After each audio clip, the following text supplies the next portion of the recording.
All right, let's talk about this guy who's just been sentenced to 10 years in prison for watching child pornography on a bus. Nothing really about this is funny. It's interesting because of the story kind of surrounding the incident.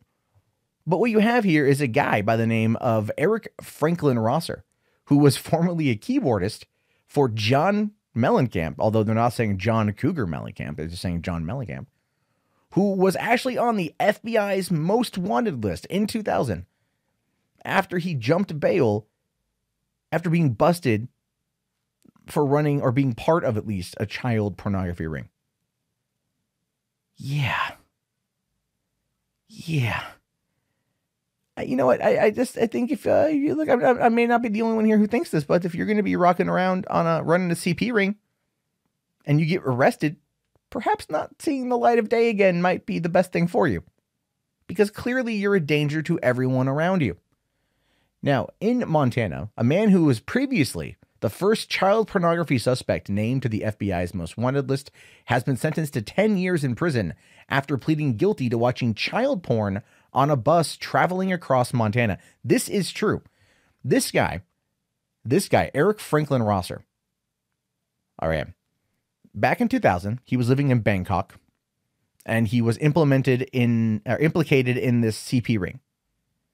And he, fled, and they caught him eventually and they sent him back, and he was in jail until 2017.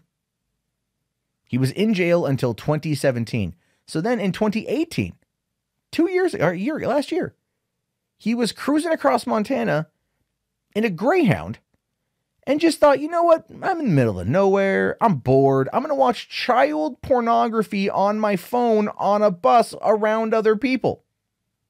Now,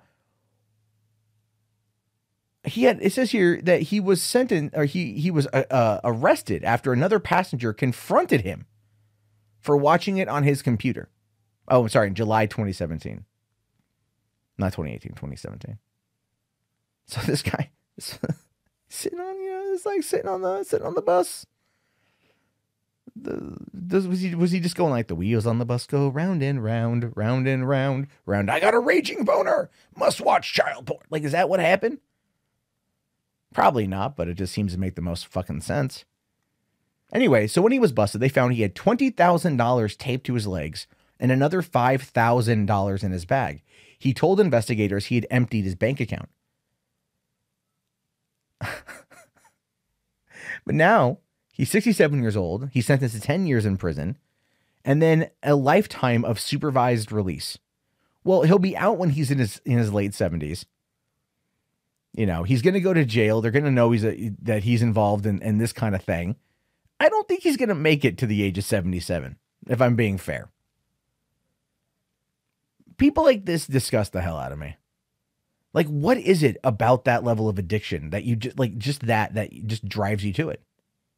What is it about watching a child engaged in that kind of activity that just gets your rocks off? I don't get it. It's a broken thing in someone's brain. I'm not saying it can't be identified and treated in some aspect, but people who act upon it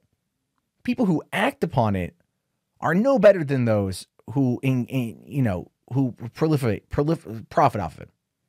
Right? I mean, like this dude here was being investigated for being involved in a CP ring in 2000.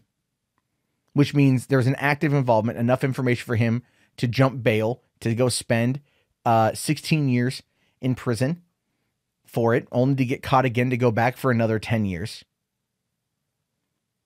This dude hasn't learned his lesson.